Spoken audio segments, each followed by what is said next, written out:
Assalamualaikum warahmatullahi wabarakatuh. Salam sejahtera bagi kita semua. Kami dari kelompok 6 akan memaparkan materi kami yang berjudul Kegunaan Teori dalam Penulisan Karya Ilmiah. Sebelumnya saya akan memperkenalkan anggota dari kelompok 6. Yang pertama ada Muhammad Ahdan Kurnia dengan NIM 1263 10 21 20 54. Yang kedua, Rizka Ardiana Fitria dengan NIM 1263 10 21 20 64. Yang ketiga, Silvi Septianingsih dengan NIM 1263 10 21 30 75. Yang keempat ada Lutfi Okta Auliani dengan NIM 1263 10 21 30 77. Yang kelima ada Dewi Istianing Azunairah dengan NIM 1263 10 21 30 79. Dan yang terakhir ada Fitrin Aslim Abida dengan NIM 1263 10 21 30 87. Pengertian teori. Teori merupakan kumpulan pendapat seseorang mengenai tema maupun topik yang saling berhubungan secara sistematis, terstruktur, serta sesuai fenomena alamiah. Sedangkan teori ilmiah merupakan kajian teori yang dilakukan secara resmi dan sesuai dengan prosedur keilmiahan. Teori ilmiah juga dapat diartikan sebagai konsep yang saling terhubung satu dengan yang lain dan berfokus pada batasan preposisi yang sistematis. Pengertian teori menurut para ahli.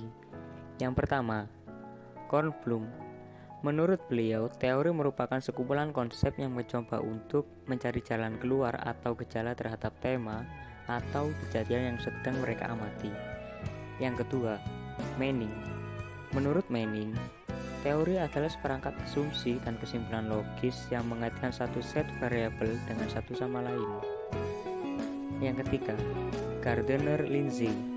Menurut beliau, teori adalah hipotesis atau dugaan sementara yang belum terbukti tentang fakta bahwa itu adalah tidak pasti. Selanjutnya yaitu peran teori.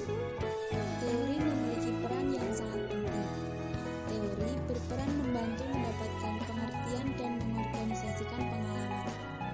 Di dalam teori, terdapat preposisi yang berperan penting dalam mengikhtisarkan informal sehingga penafsiran, penilaian, dan pernyataan kerampatan dapat terlaksana dengan mudah. Selanjutnya yaitu kegunaan teori. Teori memiliki kegunaan sebagai ikhtisar fakta dan hukum yang dapat diterapkan. Teori dapat mentransformasikan atau mengadakan perubahan hubungan antara hukum dan fakta. Adapun kegunaan teori dalam konteks karya ilmiah sebagai berikut. 1. Memperjelas dan mempertajam ruang lingkup variabel. 2. Memprediksi dan memandu untuk menemukan fakta, untuk kemudian dipakai guna merumuskan hipotesis dan menyusun instrumen penelitian. Yang terakhir, mengontrol, membahas hasil penelitian, untuk kemudian dipakai dalam memberikan saran. Selanjutnya yaitu tujuan teori. Adapun beberapa tujuan dari teori yaitu sebagai berikut. 1. Membatasi permasalahan penelitian sebuah karya ilmiah. Teori digunakan untuk membantu dalam mengatasi permasalahan penelitian supaya tidak melebar kemana-mana. 2. Mengorganisasikan hasil penelitian yang pernah dilakukan. Teori dapat membantu penelitian untuk menemukan kesimpulan atau jawaban dengan variasi gagasan baru. 3. Pembaruan teori sesuai perkembangan penelitian. Teori dapat dijadikan sebagai bentuk komparasi ilmu pengetahuan yang pernah dilakukan di masa lampau, di masa sekarang, dan di masa yang akan datang. Sifat teori. Teori memiliki sifat keilmiahan karena itu teori bersifat lentur dan dinamis. Sifat lentur dan dinamis berarti teori dapat mengalami penyesuaian apabila muncul data-data baru yang mengubah kesimpulan. Teori dapat membuat hipotesis baru sebagai suatu hukum yang memerlukan pengkajian dan pembuktian dengan menggunakan ujian empirik. Sekian presentasi dari kelompok kami. Terima kasih kepada teman-teman yang telah mendengarkan pemaparan materi dari kelompok 6. Apabila ada kesalahan dari materi yang telah kami sampaikan, kami ucapkan mohon maaf. Sekian, terima kasih. Wassalamualaikum warahmatullahi wabarakatuh.